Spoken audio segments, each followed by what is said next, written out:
अस्सलाम वालेकुम dear students, उम्मीद है आप सब ठीक होंगे। मैं हूं वकार अहमद और मैं अपने चैनल मैथ्स बाय वकार अहमद से आपसे मुखातिब हूं। आज हम स्टार्ट करेंगे एक्सरसाइज 1.2 का क्वेश्चन नंबर 1। क्वेश्चन नंबर 1 है fz1 equal to 2 plus iota and z2 equal to 1 minus iota, then verify commutative property of addition and multiplication। यहाँ पे हमें दो कॉम्प्लेक्स नंबर दिए गए हैं, एक z1 है और दूसरा z2 है, और हमने commutative property of addition and multiplication verify करना है।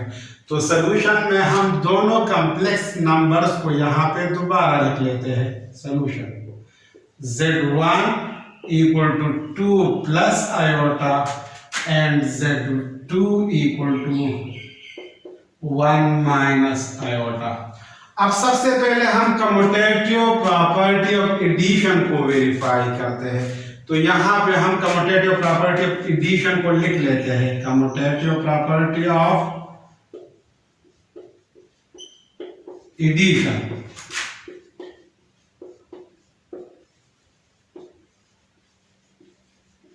हमारे पास कम्यूटेटिव प्रॉपर्टी ऑफ एडिशन है z1 plus z2 equal to z2 plus z1।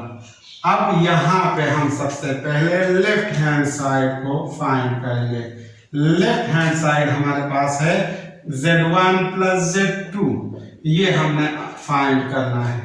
तो z1 प्लस z2 को हम इस तरह फाइंड करेंगे। z1 plus z2 equal to z1 की वैल्यू है 2 प्लस आयोटा, ये हम यहाँ पे लिखेंगे। इसके बाद प्लस है और फिर z2 की वैल्यू को हम यहाँ पे लिखेंगे 1 माइनस आयोटा। अब इसको हम इस तरह भी लिख सकते हैं, z1 plus z2 equal to 2 को 1 के साथ लिख लेते हैं 2 प्लस 1 और प्लस आयोटा और माइनस आयोटा एक साथ लिख लेते हैं। अब 2 और 1 आपस में ऐड होंगे, इसलिए कि ये रियल पार्ट है। तो z1 प्लस z2 को हम इस तरह लिखेंगे, 2 प्लस 1 से आता है 3 और प्लस आयोटा और माइनस आयोटा आपस में कैंसिल होते हैं। तो ये जब कैंसिल होंगे तो यहाँ पे 0 आएगा, तो यहाँ पे 0 लिखने की जरूरत नहीं है। तो z1 प्लस z2 से हमारे पास आंसर आ गया 3। अब राइट हैंड साइड को फाइंड करते हैं। राइट हैंड साइड है हमारे पास z2 प्लस z1, तो यहाँ पे हम z2 प्लस z1 को लिखेंगे और ये हमने फाइंड करना है। तो नेक्स्ट स्टेप में हम इसको इस तरह लिखेंगे, z2 plus z1 equal to, पहले हम z2 की वैल्यू लिखेंगे 1 माइनस आयोटा प्लस z1 है, फिर z1 की वैल्यू लिखेंगे प्लस 2 प्लस आयोटा। अब नेक्स्ट स्टेप में हम इसको इस तरह लिखेंगे, z2 plus z1 equal to 1 और 2 को एक साथ लिख लेते हैं 1 प्लस 2, माइनस आयोटा और प्लस आयोटा को एक साथ लिख लेते हैं। 1 प्लस 2 है 1 प्लस 2, माइनस आयोटा और प्लस आयोटा आपस में कैंसिल होंगे, तो z2 प्लस z1 से हमारे पास आंसर आएगा 1 प्लस 2 से 3 आता है। तो यहाँ पे z2 प्लस z1 से भी आंसर 3 आया है और इसको हम इक्वेशन 2 का नाम देते हैं।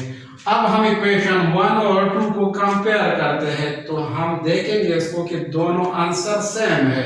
तो इसका मतलब ये हुआ कि z1 प्लस z2 इक्वल है z2 प्लस z1 के। तो इसको हम यहाँ पे इस तरह लिखेंगे, कंपेयर इक्वेशन 1 एंड 2।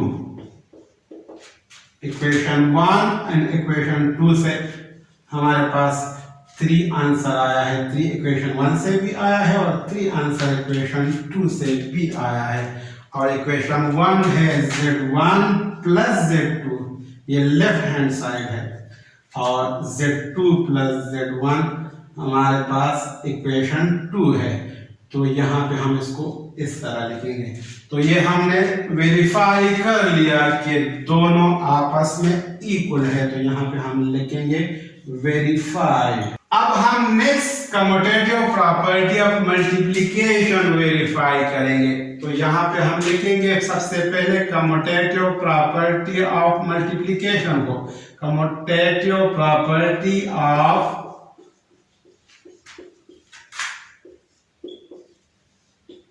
मल्टीप्लिकेशन। तो हमारे पास कम्यूटेटिव प्रॉपर्टी ऑफ मल्टीप्लिकेशन है Z1 into Z2 equal to Z2 into Z1। अब यहाँ पे सबसे पहले हम लेफ्ट हैंड साइड को फाइंड करेंगे। तो लेफ्ट हैंड साइड हमारे पास है Z1 into Z2। तो Z1 और Z2 को हम इस तरह फाइंड करेंगे, Z1 into Z2 equal to Z1 की वैल्यू है 2 प्लस आयोटा और Z2 की वैल्यू है 1 माइनस आयोटा। अब नेक्स्ट स्टेप में हम इसको इस तरह लिखेंगे, Z1 into Z2 equal to, पहले हम 2 को 1 माइनस आयोटा के साथ मल्टीप्लाई फॉर्म में लिखते हैं और फिर आयोटा को प्लस आयोटा को हम 1 माइनस आयोटा के साथ मल्टीप्लाई फॉर्म में लिखते हैं।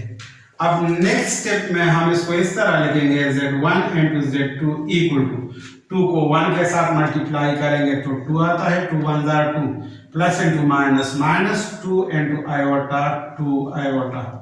इसी तरह अब हम प्लस आयोटा को 1 के साथ मल्टीप्लाई करेंगे तो इससे प्लस आयोटा आता है, प्लस 1 आयोटा और simply iota, plus into minus से माइनस आता है और आयोटा को जब आयोटा से मल्टीप्लाई करेंगे तो आयोटा स्क्वायर आता है। अब नेक्स्ट स्टेप में हम इसको इस तरह लिखेंगे, Z1 into Z2 equal to 2 minus 2 iota plus iota से आता है minus iota, minus iota square हम इसी तरह ही लिखेंगे। अब हमें ये पता है कि आयोटा स्क्वायर की वैल्यू -1 है, तो हम इसको यहाँ पे लिखेंगे put iota square equal to -1। तो यहाँ पे हम आयोटा स्क्वायर की वैल्यू -1 पुट करते हैं। Z1 into Z2 equal to 2 minus iota और माइनस लिखेंगे और आयोटा स्क्वायर की जगह -1 पुट करेंगे। तो इसको नेक्स्ट स्टेप में हम इस तरह लिखेंगे, Z1 into Z2 equal to 2 minus iota minus into minus से प्लस आता है 1। अब इसको हम यहाँ पे इस तरह भी लिख सकते हैं, Z1 into Z2 equal to 2 plus 1 से 3 आता है और माइनस आयोटा हम इसी तरह ही लिखेंगे। इसको हम इक्वेशन 4 का नाम देते हैं। अब हम नेक्स्ट राइट हैंड साइड को फाइंड करेंगे। राइट हैंड साइड है Z2 into Z1, ये अननोन है, तो Z2 और Z1 को हम यहाँ पे इस तरह लिखेंगे, Z2 into Z1 equal to Z2 की वैल्यू है 1 माइनस आयोटा और Z1 की वैल्यू है 2 प्लस आयोटा। अब इसको यहाँ पे हम मजीद सिंप्लीफाई करते हैं, तो इसको हम इस तरह लिखेंगे, Z2 into Z1 equal to, पहले हम 1 को 2 प्लस आयोटा के साथ मल्टीप्लाई फॉर्म में लिखेंगे, 2 plus iota, 1 into 2 plus iota, इसके बाद माइनस आयोटा को 2 प्लस आयोटा के साथ मल्टीप्लाई फॉर्म में लिखेंगे।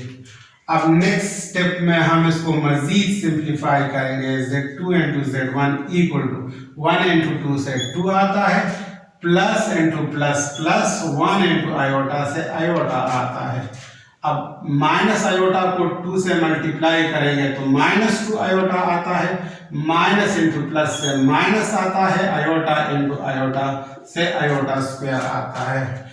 अब नेक्स्ट स्टेप में हम इसको इस तरह लिखेंगे, Z2 into Z1 equal to 2 plus iota minus 2 iota से माइनस आयोटा आता है और माइनस आयोटा स्क्वायर इसी तरह ही लिखेंगे। अब हमें ये पता है कि आयोटा स्क्वायर की वैल्यू -1 है, तो हम यहाँ पे आयोटा स्क्वायर की जगह -1 पुट करते हैं। तो यहाँ पे हम लिखेंगे put iota square equal to -1। तो इसको हम इस तरह लिखेंगे, Z2 into Z1 equal to 2 minus iota minus और आयोटा स्क्वायर की जगह -1 पुट करते हैं।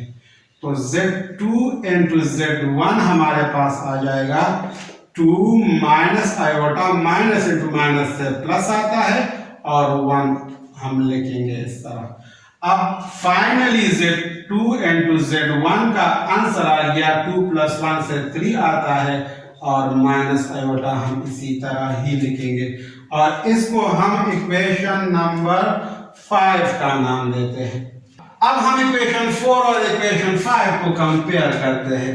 Z1 into Z2 is equal to 3 minus iota और इक्वेशन 5 है Z2 into Z1 equal to 3 minus iota. तो दोनों आंसर सेम है, तो इसका मतलब ये हुआ कि दोनों इक्वल है। तो यहाँ पे हम इसको इस तरह लिखेंगे, कंपेयर इक्वेशन 4 एंड 5।